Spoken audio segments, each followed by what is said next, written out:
Wife cheated with her broke ex, demanded half of everything in our divorce.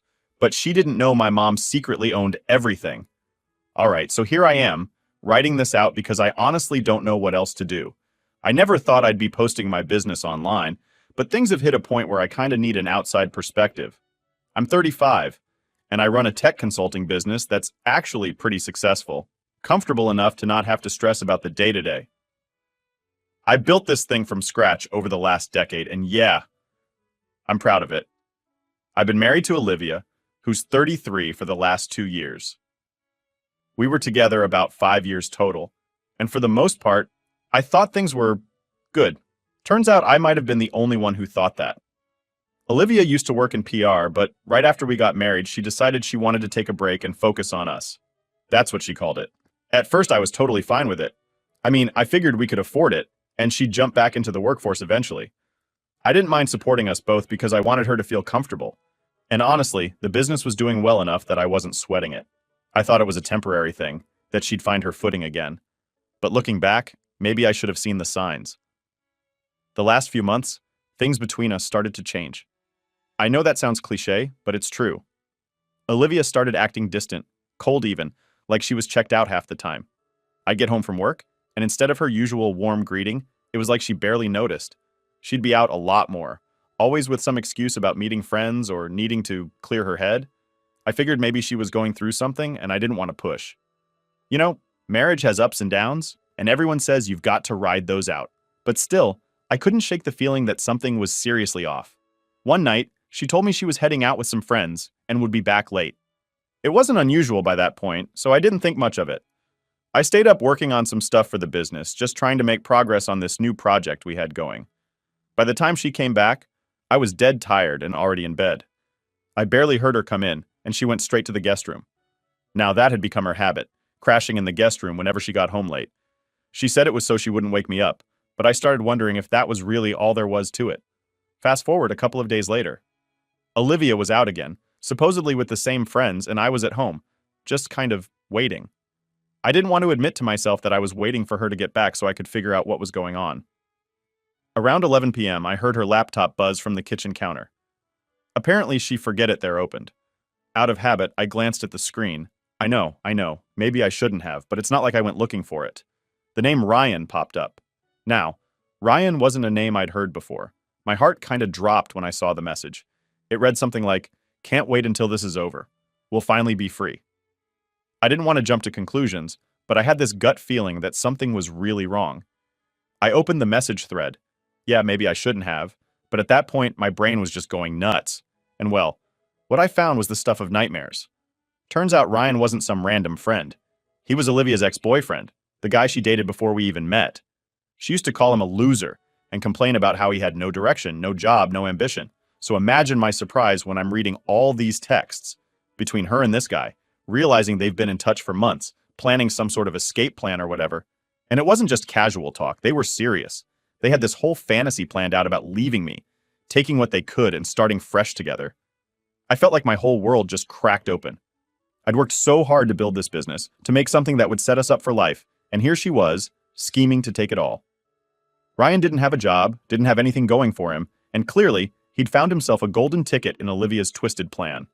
I kept reading, not knowing if I wanted to see more, but also feeling like I needed to know everything. The messages were disgusting, really.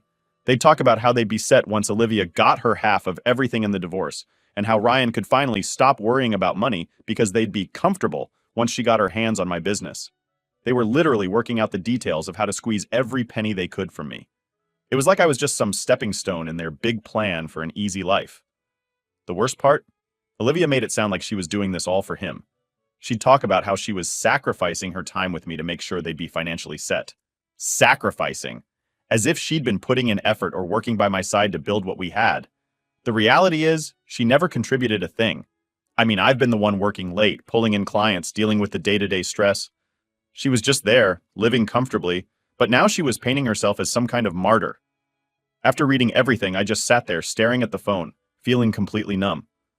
I had no idea what to do next. I didn't want to confront her right away because, honestly, I wasn't sure I'd be able to stay calm. And I knew if I came at her full of anger, she'd probably just deny it or twist things around. That's the kind of person she was, always able to spin a story to make herself look like the victim. But the thing that stuck with me the most wasn't just the betrayal. It was how calculated it all was. Like this wasn't some spur-of-the-moment fling. No, she and Ryan had a plan, and they were working me as part of that plan. The business, the house, the money I'd been putting away, they wanted it all. And here I was, busting my back to make a life for us, only to find out I was just their meal ticket. I stayed up the rest of the night, running through every single thing I'd missed. Every late night, every flimsy excuse, every time she'd brushed me off. It was like putting together a twisted puzzle that was there in front of me the whole time, but I'd been too stupid or too trusting to see it. By the time the sun came up, I knew one thing for sure. I had to confront her, but I had to do it smartly. There was no way I was letting her or that leech of an ex get their hands on what I'd worked for. After sitting with that gut punch all night, I felt like my head was on fire. There was no way I could ignore what I'd seen, and pretending everything was normal just wasn't an option. I needed answers, but more than that, I needed to confront her. I wasn't even sure how I'd keep my cool, but I had to try. By the time Olivia got home that night, I'd been pacing the living room for hours. She walked in looking completely unfazed, like it was just another night out. I called her over as casually as I could manage and said, "Olivia, we need to talk."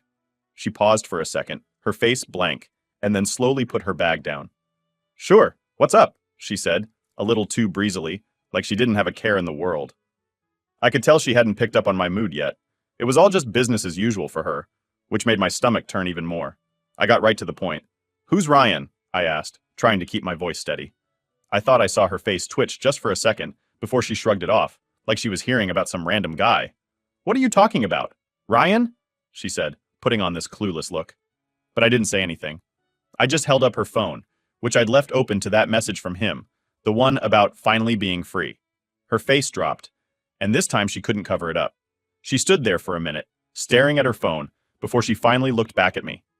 "You went through my phone?" she snapped, like the only thing that mattered was that I'd invaded her privacy. I could tell she was panicking, but instead of apologizing or explaining, she just went straight to being defensive. "Yeah, I did. And you know what? I'm glad I did," I shot back. "Because now I know the truth. I know about you and Ryan, and I know what you're planning to do. So why don't you drop the act and tell me how long this has been going on?" She tried to dodge, but I kept pushing until she finally broke down, admitting that she'd been seeing Ryan for months. I expected her to at least look a little guilty, maybe apologize or something, but instead she looked almost relieved, like this was something she'd been wanting to get off her chest. "Yes, I've been seeing Ryan," she said bluntly, crossing her arms. "And yes, I'm done with this marriage. I want a divorce." I couldn't believe the nerve.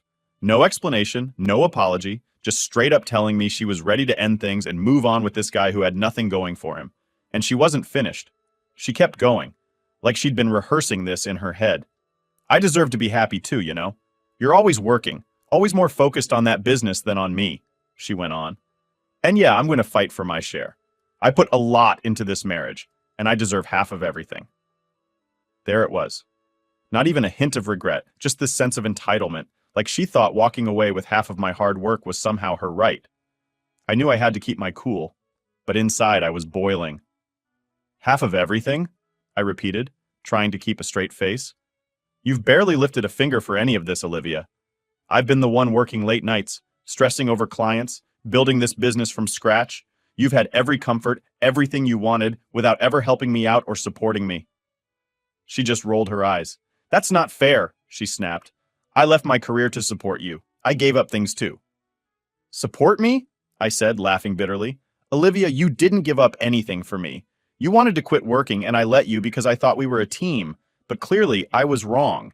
You're just using that as an excuse so you can take half of what I've built." She narrowed her eyes and leaned in, trying to look intimidating. "I don't care what you think.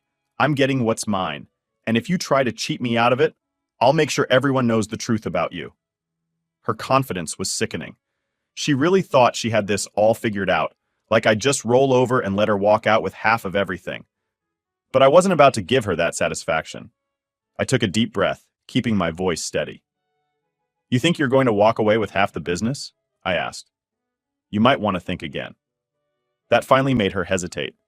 I could see her trying to process what I meant, her expression going from smug to slightly confused. "What do you mean?" she asked, a bit more carefully. "Exactly what I said," I replied. "You're not getting half of what you think you are. So go ahead, talk to your lawyer. Do whatever you need to do, but you're not getting your hands on the business. Her face turned red, and I could see she was rattled.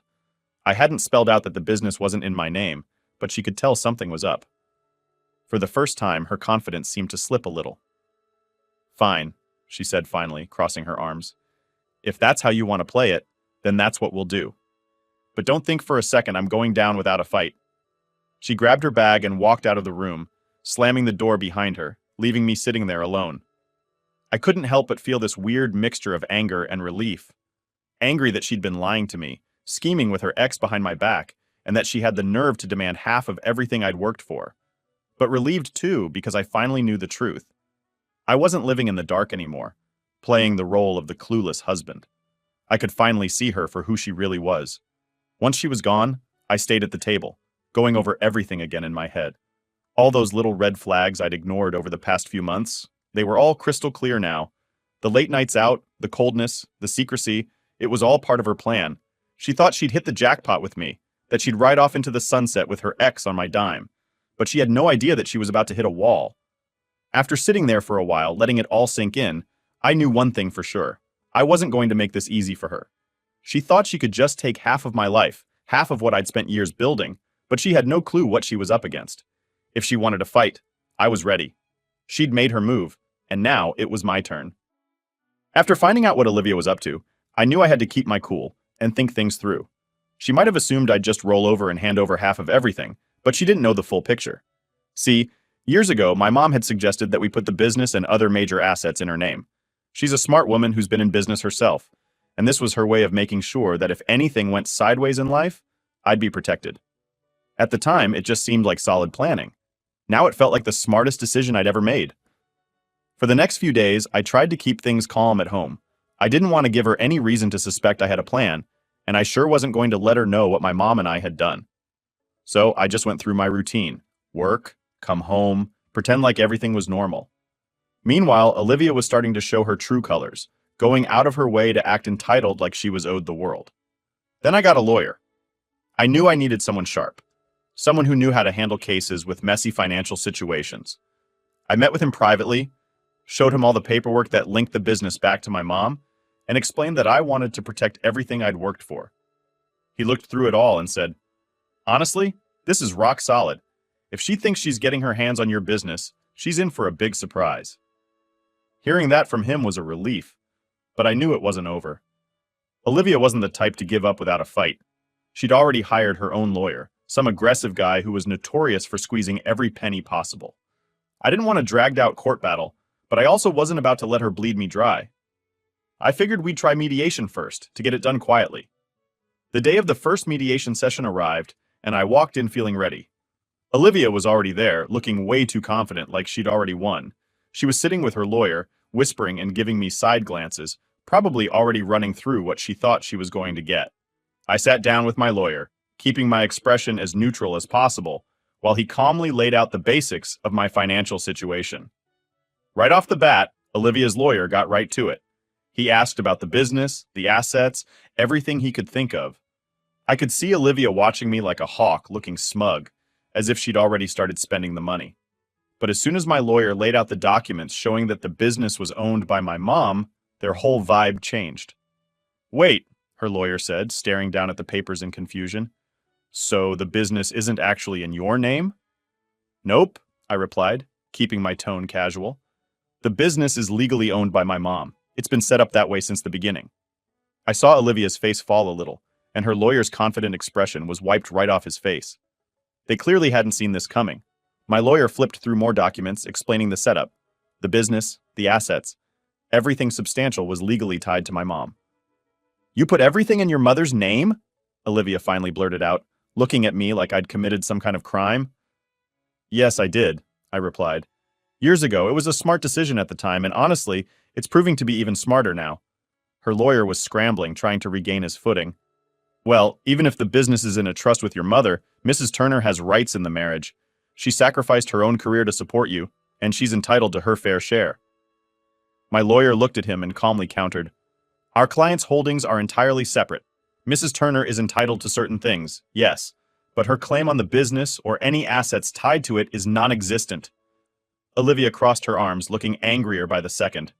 I deserve more than that, she snapped. I gave up my career for him. I was there for him while he worked, taking care of things at home. I want my fair share. I couldn't help but shake my head. Fair share? I said, keeping my voice steady. You haven't worked a day in the business? You haven't contributed a dime? The business and everything related to it? That's all mine. Or rather, it's in my mom's name. She didn't respond, just glared at me, and her lawyer looked more than a little uncomfortable. We went through the rest of the session, going over our finances in detail, and with each document, Olivia's anger just grew. I could see it in her face that this wasn't going the way she'd planned. Every asset she thought she was going to get her hands on was either in my mom's name or legally protected. Her lawyer tried to pick it apart, asking for more details, more documents, but there was nothing to find. At the end of the session, her lawyer was visibly frustrated, mumbling something about needing more time to review. They weren't going to give up easily, but I could tell they were starting to realize this wasn't going to be the cash grab they'd hoped for. My lawyer wrapped things up, letting them know we'd disclosed everything required by law and that they were free to go over it as thoroughly as they wanted. As I left the building, I could feel Olivia's eyes boring into the back of my head, like she thought she could still intimidate me somehow. She stormed off with her lawyer, not even looking at me, leaving me standing there with a strange mix of relief and anger.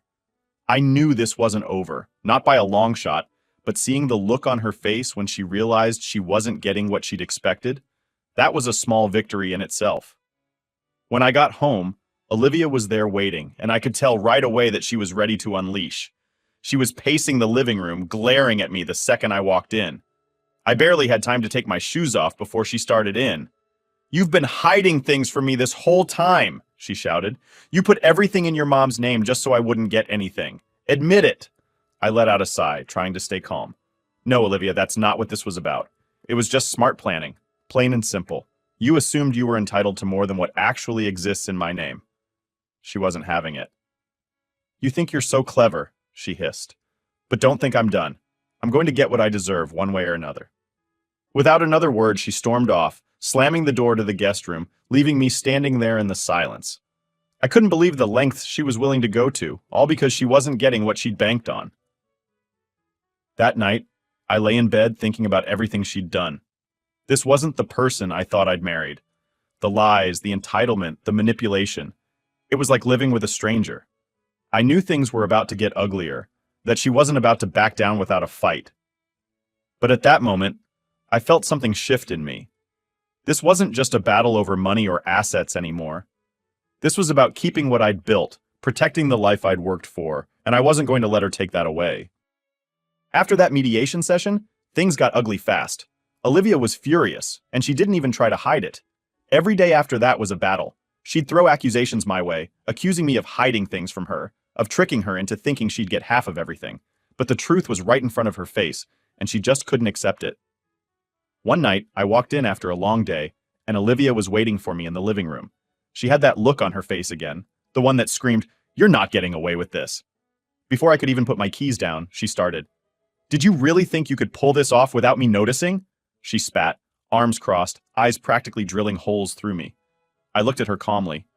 "Olivia, I don't know what you're talking about. Everything's been laid out, and there's nothing hidden. It's all in my mom's name, and it's been that way for years." She scoffed, rolling her eyes. "Oh, right. Sure. Just a convenient setup to screw me over, right? You had this planned from the beginning, didn't you? Just so you could walk away and leave me with nothing." I was getting tired of hearing this same rant every day, but I kept my voice steady. "Olivia, this has nothing to do with you.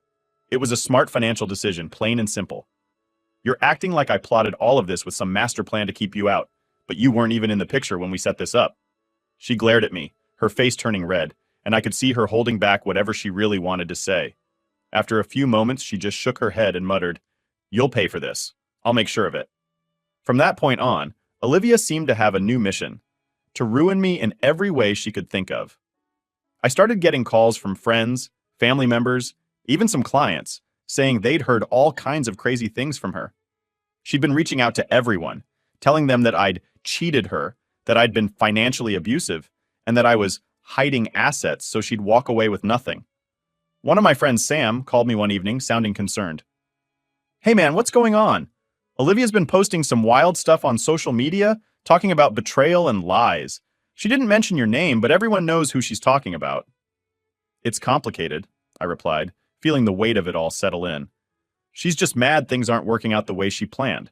She thought she'd be walking away with half my business, and now she's trying to make me look like the bad guy. Sam sighed.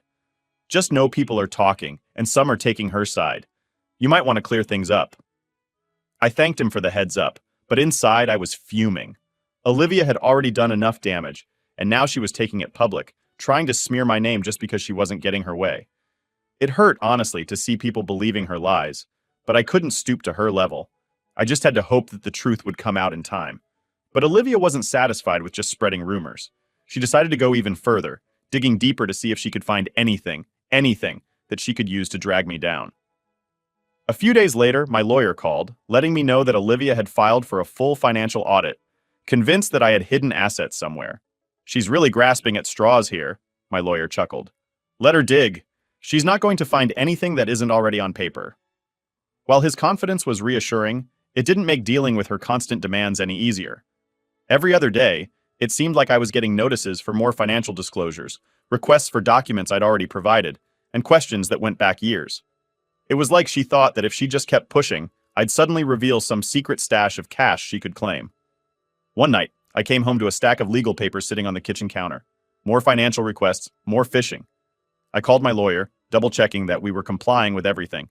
He reassured me that we'd given them everything they needed and then some. It was just another tactic, another way to drain my energy and drag this thing out as long as possible. Meanwhile, Olivia's attitude at home was unbearable. Every conversation was a confrontation. Every look was loaded with anger and resentment. She'd barely speak to me except to accuse me of hiding things or demand explanations.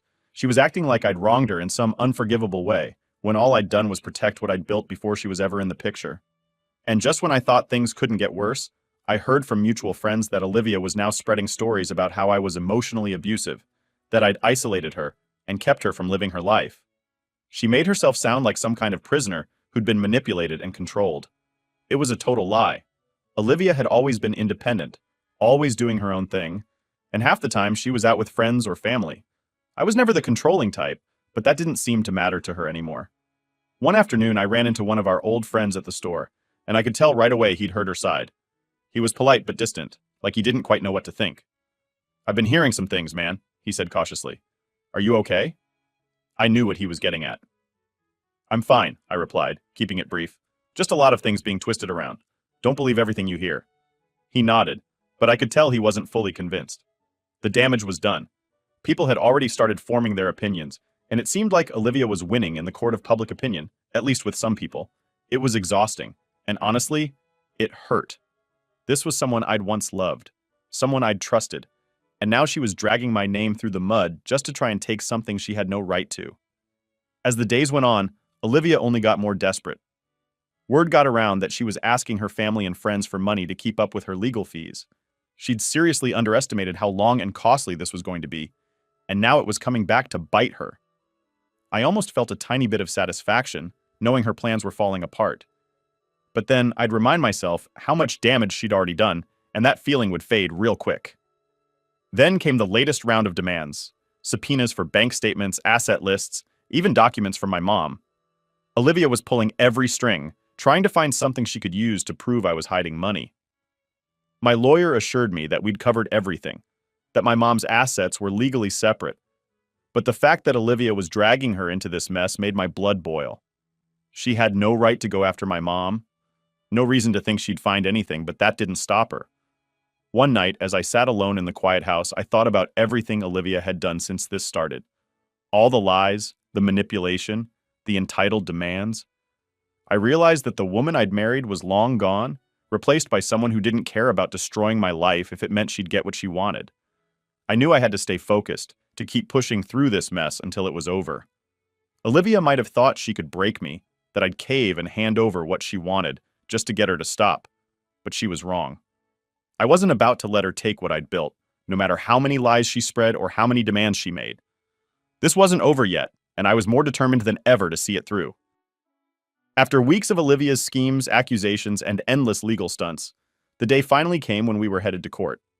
I didn't know what tricks she'd try to pull, but I'd seen enough of her desperation to know she wasn't going down without making this as ugly as possible. I met with my lawyer the day before to make sure everything was locked in tight. He went through every piece of paperwork, from the business documents that tied everything to my mom, to personal finances and records proving I'd been transparent about it all. He reminded me to stay calm and stick to the facts, no matter what Olivia tried. The business, the assets, the savings, none of it was legally mine to give, and my lawyer assured me we were ready for anything. When I walked into the courtroom the next day, Olivia was already there, sitting with her lawyer. She wouldn't look at me, but I could see the fury written all over her face. It was like she'd built herself up to be some kind of hero, fighting against this terrible injustice. I knew she'd convinced herself she deserved half of everything, but today, she was about to get a serious reality check. As the proceedings began, her lawyer launched into a long-winded speech about Olivia's sacrifices. He painted her as the devoted wife who'd given up everything for me, only to be betrayed and left with nothing. He droned on about her support, her commitment to our marriage, and how it had supposedly allowed me to build a business. It was infuriating hearing him twist reality like that, but I kept my composure, knowing my turn was coming. When my lawyer took the floor, he cut straight to the heart of it. He presented all the documents showing that the business was legally owned by my mom and had been from day one. He laid out the financial structure, the trust setup, and even pulled out old emails that proved it was a protective measure unrelated to Olivia. Everything was rock solid. I glanced over at Olivia and saw her expression shift from smug to outright shock. She hadn't expected that. She really thought she was going to walk in here, cry a little, and convince the court that she was owed half of everything. But now, she was realizing that things weren't so simple. Her lawyer was visibly rattled, but tried to keep his ground. Even if the business is legally under your client's mother's name, Mrs. Turner contributed to the marriage and the lifestyle it provided, he argued, as if he could still salvage something. My lawyer responded calmly. Mrs. Turner is entitled to her fair share in the marriage, yes, but the business and all assets directly tied to it belong to the trust under Mr. Turner's mother's name. There's no legal claim Mrs. Turner can make on assets that were never Mr. Turner's to begin with. Olivia at this point was fuming. She shot me a glare like she was trying to burn a hole through my head. You think this is fair? That I get nothing after everything I did for you? She snapped. I took a deep breath, keeping my voice level. Olivia, everything was clear from the start. You knew I worked hard for this business, that I built it with my mom's support, not yours. You didn't contribute to it. You were never involved. She didn't respond, just glared, as her lawyer continued to push for any scrap he could get. We went back and forth, her lawyer trying to pry into anything he thought might yield more money. He demanded additional disclosures, requested financial records, anything to find some hidden fortune. But there was nothing to hide. After several hours of this, it was finally Olivia's turn to take the stand. She got up there and went off, talking about how she'd sacrificed her dreams to support me, how she'd put everything on hold so I could focus on my work. She painted this picture of herself as the long-suffering wife who'd put in as much as I had, and I could see her tearing up, trying to milk it for sympathy. I just sat there listening, letting her spin her story. When she finally finished, her lawyer sat back looking smug, probably thinking they'd scored some points. But I could tell the judge wasn't entirely convinced. My lawyer calmly got up, ready to lay out the truth. Mr. Turner, he began, can you tell the court more about the setup of your business, specifically why it's in your mother's name? I nodded. From the start, my mom and I agreed that placing the business in her name was the safest option. We did it for tax reasons and for security, in case of anything unforeseen. This arrangement was made years ago, long before Olivia was even part of my life. It wasn't to deceive anyone, it was just smart planning. My lawyer nodded. And did Olivia ever participate in this business, financially or otherwise? No, she didn't, I replied, keeping my tone steady. She wasn't involved in any of it. I built the business with my mom's help. Olivia didn't contribute a single dollar or any time to the company. Olivia's lawyer tried one last angle, claiming that even if she hadn't directly contributed, she had enabled me to focus on my work by managing our household, but that didn't hold much weight. We went through the evidence, showing how she'd voluntarily left her job, and how she'd lived comfortably off the income I brought in, without ever asking to be part of the business. After another break, the judge returned with his decision. I could see Olivia staring at him, her face tense, waiting for some glimmer of hope. But it didn't come. The judge ruled that Olivia had no legal claim to the business or any of the assets tied to it. Because everything was in my mom's name, it was separate property and beyond Olivia's reach. She was entitled to a modest settlement, but nowhere near what she'd been after. It was the outcome I'd hoped for, but seeing Olivia's face fall as the reality hit was something else. She looked like her entire world had just crumbled. When the verdict was read, Olivia's face turned pale. She glanced at her lawyer as if hoping he could do something, but there was nothing left to argue. She'd lost, plain and simple. As I left the courtroom, I felt a weight lift off my shoulders. It was finally over. All the scheming, the accusations, the attempts to drag me down, it had all led to this, and she was walking away with almost nothing. She might still be furious, might still try to make me look like the villain, but I didn't care. I had my business, my future, and my peace of mind. Outside the courthouse, I felt the rush of freedom for the first time in months. The ordeal with Olivia had been exhausting, and the damage she tried to do wasn't something I'd forget easily. But seeing her realize that her plan to take everything had failed, that was worth it. I could finally move on, rebuild my life, and leave this whole mess in the past.